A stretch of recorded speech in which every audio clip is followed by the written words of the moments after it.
그곳 이름을 베델이라 하였더라 제목을 가지고 여러분들과 말씀의 은혜를 나누도록 하겠습니다.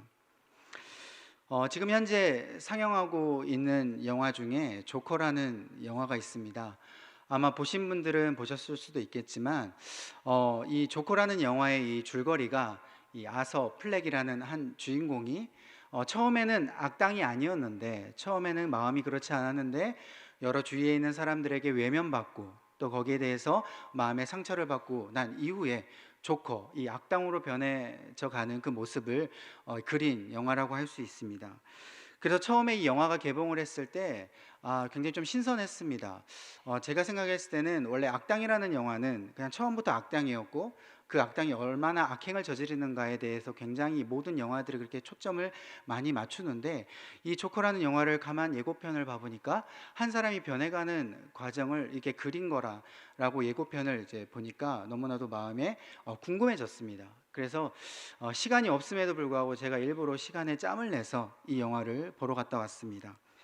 제가 생애 태어나서 처음으로 이 혼자 영화를 보고 왔는데요. 보러 갈 사람이 없어서 제가 혼자 보고 왔습니다. 처음에 이 주인공은 너무나도 마음에 선한 마음을 가지고 있었죠. 어떻게 해서든지 잘해보려고, 열심히 해보려고, 또한 자신의 꿈이 코미디언 비전을 붙잡고 열심히 하려고 했습니다. 그럼에도 불구하고 자신의 인생이 뜻대로 되지 않고 점점 사회에 대한 분노로 변해 가게 되는 그 악당에 대한 그 내면이 바뀌게 되어 가는 그 모습을 보여주게 되는 것이죠. 이 조커라는 이 주인공, 이 악당의 주변에는요, 어떻게 보면 보통 주인공 조력자들이 굉장히 영화에서 많이 등장을 하게 되는데, 이 주인공 주위에는 아무도 없었습니다. 이 주인공의 모습을 이해하는 사람도 없었고요, 이 주인공을 응원하며 도움을 주는 사람도 없었습니다. 자신을 비웃고 온통 이해하지 못하는 그런 주위에 있는 사람들의 모습에 점점 힘들어하고 외로워하는 모습을 이 주인공은 내면에 표현해주고 있죠. 물론 악이 용서받을 수는 없지만 이 영화에서 보여주고자 했던 내면은 어쩌면 악당들도 그 이면에 그렇게 악을 행하는 이유가 있음을 분명히 알려주고자 한 모습이 있었을 것입니다. 이 주인공처럼 우리가 인생을 살아가다 보면 처음에는 열심히 하려고 하다가 또 잘하려고 했지만 계속되는 실패가 이어지기도 하고, 또한 인정받지 못하는 주위에 있는 사람들에게 외면당하는 그러한 관계적인 상처, 그걸로 인하여서 자존감이 무너지기도 하며 점점 좌절과 절망을 느끼는 것이 어쩌면 영화를 보면서 우리의 인생 같지 않나라는 생각을 하게 되었습니다. 나는 정말 잘하려고 하는데, 정말 열심히 하려고 하는데 사회에서는 인정해주지 않고 잘 되지 않을 때 절망이 찾아옵니다. 더군다나 이것뿐만 아니라 사람들도 나를 외면할 때에, 나의 편이 없는 것 같을 때에 더 절망으로 느끼게 되는 것이죠. 내 주위에 아무도 없다는 것, 나 홀로 느껴지는 그 공허함, 그것들이 찾아올 때에 더 절망감이 우리에겐 찾아옵니다. 이 영화에서 그렇게 주인공이 악당으로 변하는 큰 이유가 자기를 이해하는 사람도 없고 자기 편이 없다는 것이 가장 큰 이유이죠. 자기를 알아주는 사람도 없으며 심지어 자신의 내면을 상담하는 그 상담사까지도 자신을 무시하고 자신의 이야기를 들어주지 않을 때 분노가 찾아오게 됩니다. 그리고 그 분노를 사람을 죽이는 데 표출하기 시작을 하게 되는 것이죠. 사람을 죽이는 데 더 이상 거리낌이 없어지는 모습을 보여주게 됩니다. 우리가 인생을 살 때에 때로는 실패 가운데 있지만 과연 나의 편이 있는가, 나를 진정으로 응원해 줄 사람이 있는가, 우리는 중요하게 찾게 됩니다. 또한 우리가 믿고 있는 그 하나님께서는 정말 나의 편이 되시는가, 지금 하나님께서는 나와 함께하고 계시는가 라는 우리가 질문 가운데 하나님이 계시지 않는 것 같다 라는 답이 나오게 된다면, 그러한 느낌이 찾아오게 된다면 우리는 외로움과 공허함 가운데 또 절망 가운데 나아가게 되길 마련입니다. 오늘 본문은 자신의 인생이 이렇게 실패한 것처럼 느껴지고 이러한 실패한 가운데에서도 하나님이 나와 동행하시지 않는, 하나님이 정말 나에게 축복을 주시지 않는 것 같이 생각하는 그러한 절망을 느끼는 인물을 우리가 보게 됩니다. 우리가 잘 알고 있는 야곱이라는 인물이죠. 이 야곱은 우리가 잘 알다시피 이스라엘이라는 나라의 시조가 되었고요, 아브라함과 이삭 뒤를 이은 위대한 믿음의 족장입니다. 그런데 이 믿음의 조상인 야곱의 시작은 아이러니하게도 실패자였고 도망자의 인생임을 우리가 본문 가운데 살펴볼 수 있습니다.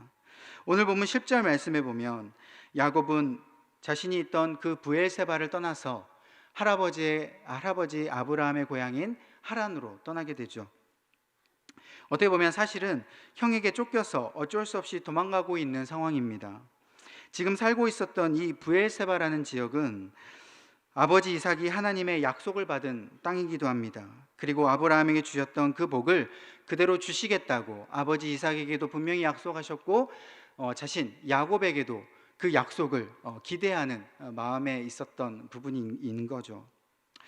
또한 야곱에게는 자신이 태어나고 자란 고향이기도 합니다. 할아버지 아브라함의 약속이 그대로 이어져 오던 땅, 축복의 고향, 그 브엘세바를 지금 야곱은 쫓겨나고 있는 것입니다. 하나님의 약속의 그 축복이 있는 그 브엘세바를 떠난다는 것, 어쩌면 하나님의 축복에 멀어지는 것과 같습니다. 하나님께서 젖과 꿀이 흐르는 이 땅을 주고 앞으로 축복을 주겠노라 말씀하시는 그 축복을 받지 못하는 것과 같은 의미인 것이죠. 야곱은 자기 쌍둥이 형 에서를 속이고 팥죽으로 자기 형의 장자권을 빼앗고, 그것도 모자라 자기 마지막에 아버지 이삭이 가지고 있던 그 마지막 축복권까지도 빼앗아서 지금 형 에서를 피해서 도망가고 있는 상황입니다. 믿음의 족장인 아브라함의 손자요, 바로 그 이삭의 아들인데 지금 상황은 믿음의 인물이라고 할 수 없을 만큼 초라하게 쫓겨가고 있다는 것이죠. 야곱은 잘못을 했고 분명 형 에서에게도 쫓겨도 이상할 것이 없는 상황이기도 했습니다. 그런데 그 야곱 인생을 우리가 살펴보면 참으로 불쌍하다라고 우리가 느낄 수가 있습니다. 태어날 때부터 항상 형 에서에게 열등감을 가지고 살아온 인물이 바로 야곱이죠. 야곱 이름의 뜻은 바로 발 뒤꿈치를 잡다, 그러한 뜻을 가지고 있는데 그 이름의 의미처럼 태어날 때부터 몇 살 차이 나는 형도 아니고 불과 자기보다 몇 분 빨리 태어난 그 쌍둥이 형 에서의 뒤꿈치를 잡고 태어났습니다. 단 몇 분 빨리 태어났다고 해서 자기는 장자도 될 수 없었습니다. 동생으로서 그의 인생이 그때부터 꼬이기 시작하게 된 것이죠. 자라면서도 항상 형이 자기보다 우월하였습니다. 활도 잘 쏘고요, 사냥도 잘하는 그러한 특출난 리더십을 가지고 있던 사람이 바로 형 에서였죠. 그 형에 비해서 야곱은 사냥도 잘 못하고 리더십도 없이 뭔가 특출난 능력이 없습니다. 그가 가지고 있는 그 능력은 어머니 리브가 밑에서 팥죽 하나 잘 쑤는, 그런 요리 하나 잘 배우는 그 능력밖에 없었습니다. 야곱은 자신이 생각할 때에 형 에서에게 비해서 장자로서 명분도 없고 하나님의 약속의 축복을 이 에서 형이 가져갈 것만 같은 느낌이 있었습니다. 당시의 장자권은 굉장히 중요했습니다. 장자로서 당시 시대적으로 받을 축복은 어마어마했죠. 절대적이었습니다. 한 가문을 잇는 그러한 축복을 가지고 있는 것이 바로 장자권이었습니다. 더 중요한 것은 자기 아버지 이삭, 그 하나님의 축복권을 가지고 있는 그 아버지가 무엇보다도 자기보다 형을 더 좋아합니다. 이 축복권은 아버지 권한에게 있어서 정말 절대적이었던 것이고, 아버지가 했던 이 축복권은 바로 곧 하나님의 축복과 같습니다. 이 축복권은 하나님께서 약속하신 축복이 있는 것이기에 절대적이었던 것이죠. 이 하나님의 축복은 장자만이 받을 수 있는 축복이기에 야곱은 항상 불안했습니다. 어떻게 하면 하나님의 축복을 받을 수 있을까? 항상 고민하기 시작했고 마음 가운데 불안했습니다. 하나님이 아브라함 때부터 약속하신 이 약속의 성취가 과연 누구에게 나타나는가? 그러한 질문을 해봤을 때 야곱에게 있어서 답은 바로 형 에서, 장자권을 가지고 있는 형에게 있다라는 것이죠. 본인은 그냥 이렇게 인생이 끝날 것 같다라는 생각을 하기 시작을 했습니다.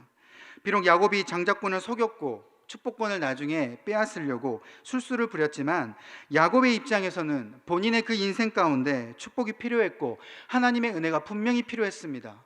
왜냐? 자기가 가지고 있는 게 아무것도 없기 때문에. 야곱에게는 다른 것이 아니라 하나님의 축복을 갈구했고요, 하나님의 그 은혜를 찾기 시작을 했습니다. 세상의 것을 찾은 게 아니라 하나님의 은혜를 찾았다라는 말입니다. 다른 인생의 욕심을 부린 것도 아니라 하나님의 그 은혜를 받고 싶어하는, 그런데 그 결과는 참혹했습니다. 지금 쫓겨가고 있는 형국이고 자기에게 남은 건 아무것도 없다라는 말입니다. 그냥 그 축복 하나 바랬는데, 지금 내가 왜 이렇게 쫓겨나가야 되지? 이런 생각이 분명히 들 수 있지 않겠습니까, 여러분? 그런데 야곱은 그의 인생 가운데 가장 잘못한 것은 형을 속인 게 잘못한 게 아니라 축복의 언약을 받기 위해서 그가 의지하는 대상이 하나님이 아니라 다른 대상을 의지했다라는 게 가장 큰 잘못입니다. 여러분, 야곱이 의지하는 게 뭡니까? 하나님이 아니라 바로 그 엄마 리브가를 의지하기 시작합니다. 야곱은 자신의 마음을 알아줄 그 어머니 리브가와 인간적인 방법을 연구하게 되는 것이죠. 야곱은 아버지 이삭의 축복권을 빼앗을 때에 에서보다 먼저 너 빨리 양을 잡아서 나에게 가져오라. 그러면 내가 너희 아버지 이삭에게 음식을 바칠 테니까 너가 형 에서처럼 역할극을 속여서 그 축복권을 받아라 라고 얘기한 그 역할이 바로 리브가가 한 역할입니다. 리브가의 머리에서 나온 것이죠. 그리고 에서가 야곱을 이후에 모든 것을 알고 죽이려고 하자 삼촌 라반의 집으로 피신시킨 것도 바로 리브가의 머리에서 나왔습니다. 그냥 삼촌 라반의 집으로 도망가라라고 얘기하면 명분이 없으니까 그 아버지 이삭에게 찾아가서 설득을 하게 되죠. 이방인의 딸이 아니라 한 가문의 딸로 결혼을 시키게끔 야곱을 보냅시다 라고 그렇게 설득하게 되는 겁니다. 이것도 다 리브가의 머리에서 나온 것이죠. 지금 야곱이 도망가고 있는 이 오늘 본문의 이 장면은 바로 리브가로 인하여서 도망가고 있습니다. 리브가와 야곱은 인생길을 하나님께 묻지 않았습니다. 하나님의 그 인도하심을 받지 않았습니다. 하나님께서 야곱에게 어떠한 약속을 주셨는지 리브가뿐만 아니라 이 야곱도 생각하지 않았습니다. 하나님을 의지하기보다는 사람의 방법으로 이루기 위한 생각이었으며 야곱은 그 어머니 리브가를 심적으로나 또 여러 가지 방법으로나 의지하기 시작을 했죠. 그 어머니 리브가를 의지하는 결과는 야곱에게 있어서 참혹한 결과로 이어지게 됩니다. 야곱은 이때 형 에서를 피해서 삼촌 집으로 피할 때까지, 그때까지도 몰랐습니다. 더 이상 어머니 리브가를 보지 못할 것이다. 상상도 하지 못했습니다. 바로 야곱은 형 에서를 피해서 그 삼촌 라반의 집으로 도망가기 그 직전에 그 어머니 리브가를 본 모습이 바로 그 인생의 마지막 어머니의 모습이었습니다. 마지막까지도, 그때까지도 어머니 리브가를 더 이상 볼 수 없을 거라는 생각을 하지 못했죠. 하나님의 인도하심을 깨닫지 못한 야곱은 이제 도망가고 있는 그 상황 가운데 있어서 더 이상 자신의 인생 가운데 축복이 없다라고 생각하기 시작을 했습니다. 절망 가운데 그의 가족으로부터 이제 돌아갈 수도 없게 됐다, 그렇게 생각을 하기 시작했습니다. 하나님으로부터도 멀어지게 되었다라고 느끼게 된 것이죠. 리브가도 이제는 의지할 수 없고 이 야곱의 주위에는 그 누구도 의지할 수 없는 상황이 찾아오게 된 겁니다. 사랑하는 성도 여러분, 우리의 모습이 야곱과 같은 그 인생의 과정을 밟고 있지 않는지 한번 생각해 보시기 바랍니다. 태어나서 보니 아무것도 없으며 잘난 것도 없고 연약한 나의 모습을 볼 때에 초라하게 보이기도 하며 살아가면서 끊임없이 내가 열심히 노력해야지만이, 죽을 둥 말 둥 열심히 살아야지만이 간신히 이 사회에서 생존할 수 있는 그러한 나의 모습이지 않나 한번 돌아보게 됩니다. 하나님의 축복과 그 은혜가 꼭 우리에게는 필요한 시점인 것이죠. 그게 바로 우리의 인생길입니다. 형 에서와 같은 사람들이 내 주위에 있어서 저 사람들에게 오히려 하나님의 은혜가 있는 것 같지만 나는 없는 것 같은, 그렇게 초라하게 나의 모습이 느껴질 때가 있지 않습니까? 나름 열심히 해보려고 하지만 자꾸 옆 사람과 비교되기도 하고 최선을 다해서 열심히 했지만 그 결과는 실패와 절망이 찾아오기도 합니다. 나는 열심히 하려고 했습니다. 그것뿐만 아니라 하나님을 찾고 하나님께서 인도해 주시는 것을 기대하며 나아가기도 했습니다. 그런데 하나님을 찾다가 야곱처럼 실수하기도 합니다. 때로는 인간적인 그 방법을 써보아 가면서 이 사람 저 사람 의지해 가면서 이렇게 잘해보려고 열심히 해보려고 했지만 정작 결과는 절망 가운데 좌절을 맛본다는 것이죠. 하나님께서는 과연 나와 함께 하시는가? 이 절망 가운데 그 은혜와 말씀이, 그 언약의 약속이 나에겐 이제 없는 것인가? 처음에는 하나님이 함께 하시는 것 같았는데 왜 지금의 결과는 이렇게 되었을까? 그러한 마음의 좌절이 생기게 됩니다. 그런데 그때 그 절망 가운데 아무것도 없는 것 같은 그때에 바로 하나님께서 우리에게 찾아오신다라는 것입니다. 하나님께서 우리에게 찾아와 주셔서 우리에게 말씀하여 주시고 그분의 은혜를 보여주신다라는 것이죠. 야곱은 절망 가운데 도망가다가 브엘세바에서 약 90km 떨어진 약 한 걸어서 이틀 정도 걸어가야 되는 거리, 바로 루스라는 지방에 도착하게 됩니다. 더 이상 야곱의 입장에서는 도망갈 힘이 없었습니다. 해도 졌고요, 쉬어야겠다라는 생각이 들었습니다. 그래서 그곳에서 잠을 청하게 됩니다. 그런데 그곳에는 허허벌판입니다. 아무것도 없습니다. 베개가 있는 것도 아니고 따뜻한 이불이 있는 것도 아닙니다. 그냥 돌 하나 돌베개로 베고 잠을 청하게 됩니다. 그런데 그때 꿈에서 바로 하늘과 연결된 사닥다리가 나타나게 되고 바로 하나님의 사자가 야곱에게 나타나게 됩니다. 야곱은 일생일대에 하나님을 이곳에서 처음 만나게 됩니다. 이제까지 하나님이 누구이신가 이삭에 대해서 분명히 듣기도 했고 하나님의 말씀을 듣기도 했지만 야곱은 아무것도 없는 이 광야 허허벌판 가운데, 그것도 형 에서의 낯을 피해서 도망가는 이 시점에서 제일 처음 하나님을 만나게 되는 것이죠. 하나님에 대해서는 많이 들어봤지만 야곱은 이곳에서 하나님을 처음 만나게 됐고 그의 인생이 바뀌게 되는 놀라운 사건이 펼쳐지게 됩니다. 하나님을 만난 이곳은요, 하나님께서 다 준비해 두셨습니다. 오늘 11절 말씀을 보면 이러한 표현이 나와 있습니다. 한 곳에 이르러, 그리고 거기 유숙하려고, 또 그곳의 돌을 가져다가. 이 특정한 지칭된 곳을 표현한 한 곳, 그리고 거기, 그리고 그곳의 돌, 이런 표현을 보면 하나님께서 야곱을 위하여서 미리 그 장소, 이 루스라는 곳을 예비해 두셨다라는 것을 알게 됩니다. 하나님께서는 미리 이 루스라는 곳에서 야곱을 만나려고 준비해 두셨고요, 이곳에서 야곱에게 언약의 갱신을 다시 하기 위한 하나님의 변함없는 그 계획을 알려주기 위한 것을 보여주시기 위해서 이곳을 준비하셨다는 것입니다. 그 가운데 하나님께서 야곱에게 나타나셔서 말씀하시죠. 오늘 13절 말씀 읽어보도록 하겠습니다. 또 본즉 여호와께서 그 위에 서서 이르시되 나는 여호와니 너의 조부 아브라함의 하나님이요 이삭의 하나님이라. 내가 누워있는 땅을 내가 너와 내 자손에게 주리니. 하나님은 야곱에게 본인이 누구인가를 지금 소개해주고 있습니다. 나는 너 지금 할아버지 아브라함의 하나님이고 너 아버지 이삭의 하나님이다. 먼저 소개하고 할아버지에게 주셨던 그 축복을 내가 너에게 똑같이 주겠노라 라고 선포하고 있는 것이죠.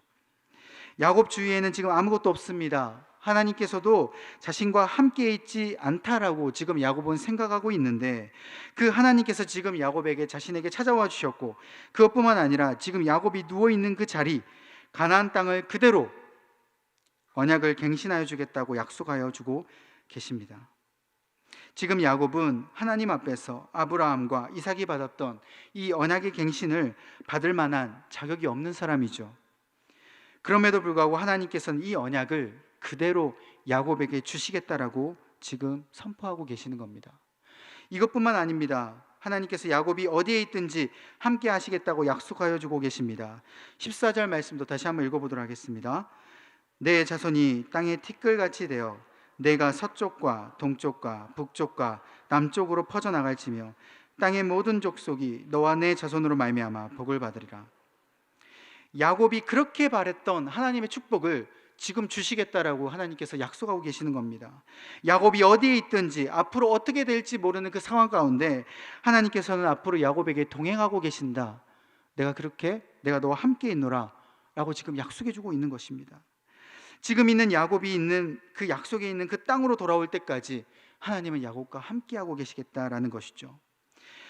야곱은 이제서야 하나님의 이 약속, 하나님과 만난 이 순간, 이제서야 자신과 함께 하신 그 하나님을 깨닫게 됩니다.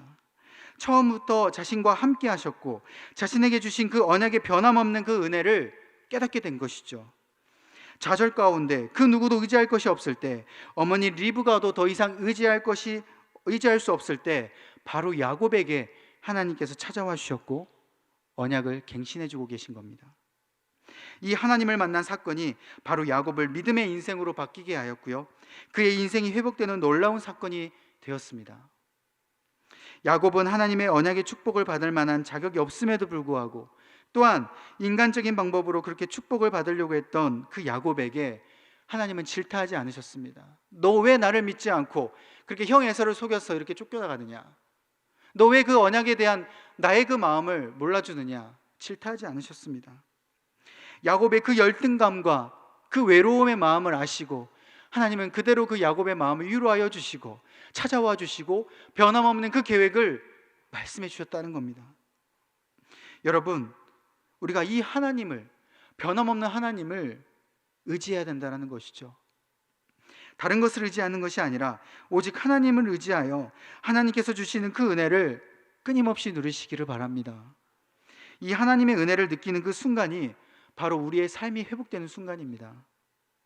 사랑하는 성도 여러분, 우리의 삶의 진정한 회복은 환경이 좋아지고 부족한 것이 채워지고 무언가 나았을 때 진정으로 삶이 회복되는 것이 아니라, 진정한 회복은 우리가 하나님의 은혜를 느끼고 그분이 나와 함께 하심을 알 때에, 그분을 만날 때에 진정으로 회복된 줄을 기억하시기 바랍니다. 변함없는 그분의 사랑을 깨달았을 때에 우리의 인생이 회복되는 것입니다. 지선아 사랑해라는 책을 쓴 이지선 작가, 아마 여러분 한 번쯤 들어보셨을 것입니다. 지금은 한동대 교수로 학생들에게 강의를 하고 있고요.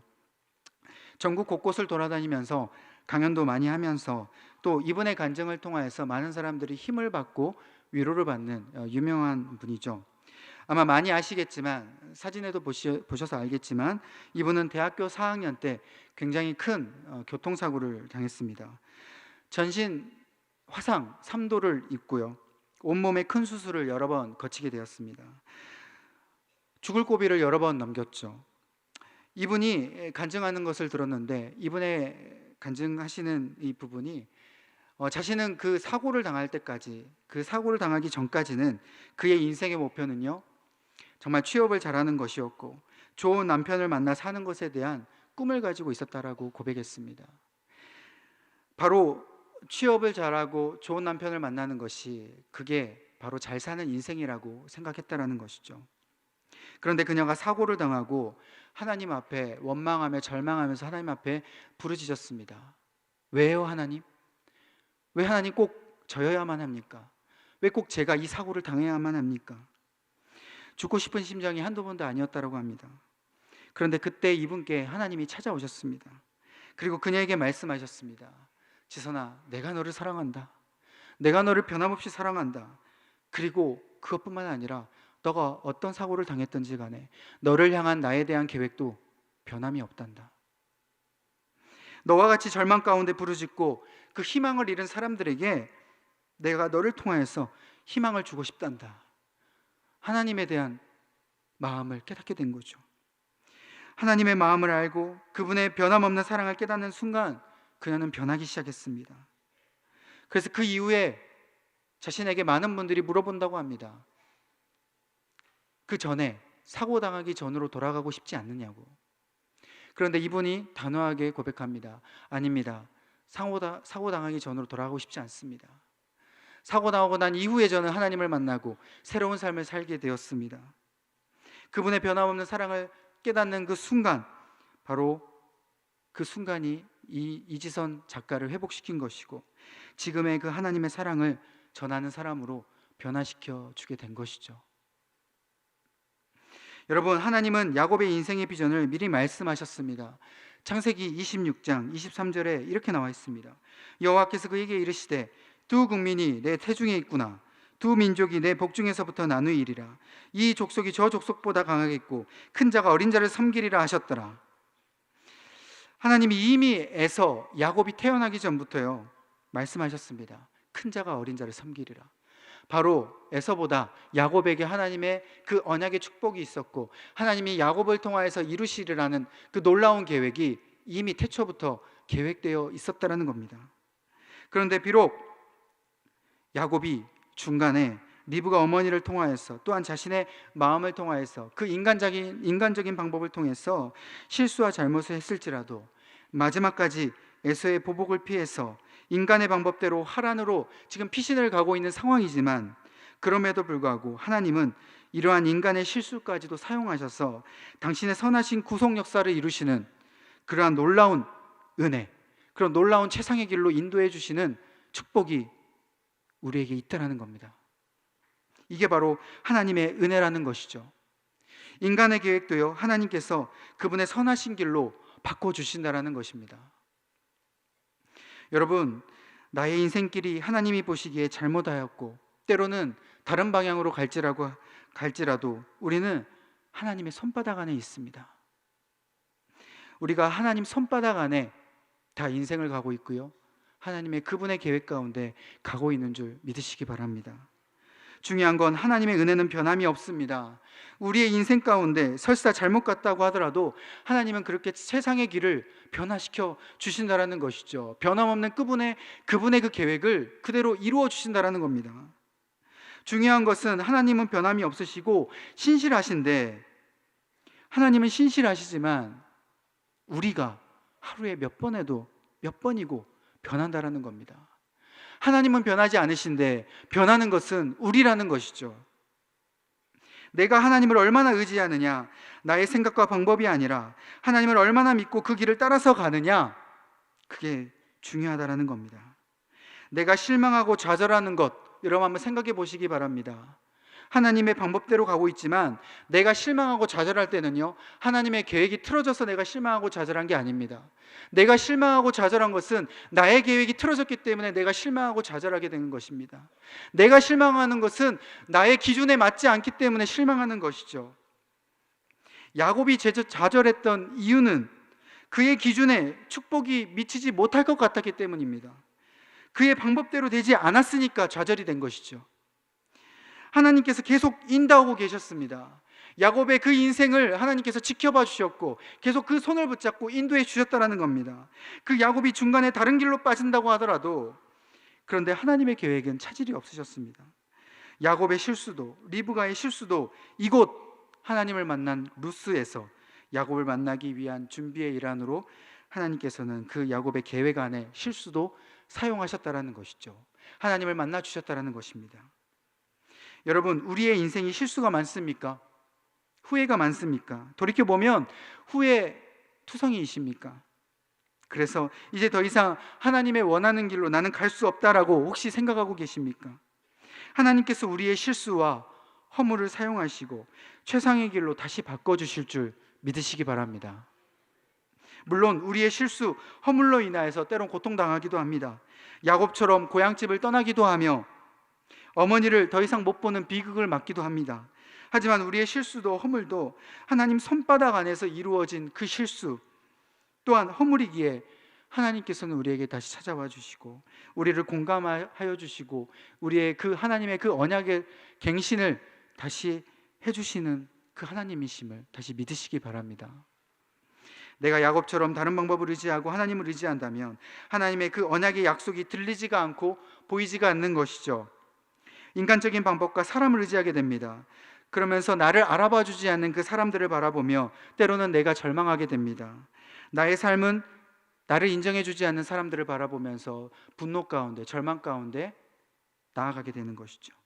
하나님을 의지할수록, 하나님을 믿고 따라갈수록 우리는 하나님의 방법과 그 인도하심이 보여지기 시작합니다. 사람에 따라 흔들리지 않습니다. 여러분 기억하시기 바랍니다. 우리가 온전히 하나님을 의지했을 때 하나님의 은혜가 보이기 시작합니다. 은혜가 보이면 당당합니다. 지금 하나님의 축복이 내게 있는데 뭐 하려고 팥죽 써가지고 장자권 빼앗습니까? 지금 나에게 하나님의 축복이 있는데 뭐 하려고 그 아버지 이삭 축복권 빼앗으려고 그 형 에서를 속이냐는 말입니다. 그리고 왜 지금 도망가야 합니까? 눈에 보이는 게 중요한 게 아니라 하나님의 계획이 중요하고 진리가 중요하다는 사실을 여러분들 기억하시기 바랍니다. 하나님의 축복이 있는 것을 알고 우리가 믿고 확신하게 되면 하나님이 어떻게 인도하실지 우리가 기다릴 수 있는 인내가 생겨나게 됩니다. 하나님은 절대로 우리를 조급하고 무리하게 인도하시지 않는 그분, 그래서 자연스럽게 그분의 때에 완벽하게 우리를 생각지도 못할 그 타이밍에 우리를 인도해 주고 계십니다. 내가 지금 조급하다면 인간적인 방법을 자꾸 생각하게 되고요, 그것을 이루려고 내 힘을 막 쓰게 되는 것이고 형 에서를 속이려고 하는 그러한 인간적인 머리를 굴리는 생각을 하게 되어 있다는 것이죠. 하나님을 온전히 믿는다는 것은 나의 조급함까지도 내려놓는다는 것입니다. 지금 야곱은 하나님을 바라볼 수 있는 눈이 깨어져 있었습니다. 열렸습니다. 하나님은 타이밍에 하나님은 나타나셨고 그 야곱에게 약속을 재확인시켜주는 그 은혜를 베푸셨습니다. 야곱은 자신이 잘못하고 이제 떠나는 처량한 모습이 될 줄 알고 이제는 다 끝난 걸로만 생각할 줄 알았는데, 하나님께서는 여전히 자신을 버리지 아니하시고 지금까지 인도하셨음을 깨닫는 그 은혜의 자리가 바로 이 루스, 이 하나님을 만난 곧 이름을 바꿀 베델의 은혜의 자리였다라는 겁니다. 여러분, 16절에 이렇게 나와 있습니다. 야곱이 잠이 깨어 이르되 여호와께서 과연 여기 계시거늘 내가 알지 못하였도다. 야곱에게는 눈에 보이는 어머니 리브가를 의지하는데 익숙해져 있었습니다. 그래서 하나님이 함께 하심을 깨닫지 못했습니다. 어떻게 보면 우리도 세상의 것들에 신앙생활함에 있어서 너무 편안함에 익숙해져 있죠. 실제로 오랫동안 교회에 나오고 예배를 드리지만 그것에 너무 익숙해져 있습니다. 말씀 듣는 게 익숙하고 기도 잠깐 하는 것에 있어서 익숙하고 말로만 듣는 그 하나님에 대한 이야기 듣는 것에 우리가 익숙해지지 않지 않는지 생각해 봤으면 좋겠습니다. 너무 익숙한 그 하나님이어서 실제로 내가 만날 하나님을 기대하지 않죠. 내 삶을 살아가는 방식도 익숙해졌습니다. 여러분, 제가 살고 있는 집이 우리 교회에서 가깝습니다. 어디라고 말씀드리기는 어렵지만 이 대각선으로 한 7, 8분만 가면 딱 보이는 게 바로 저희 집입니다.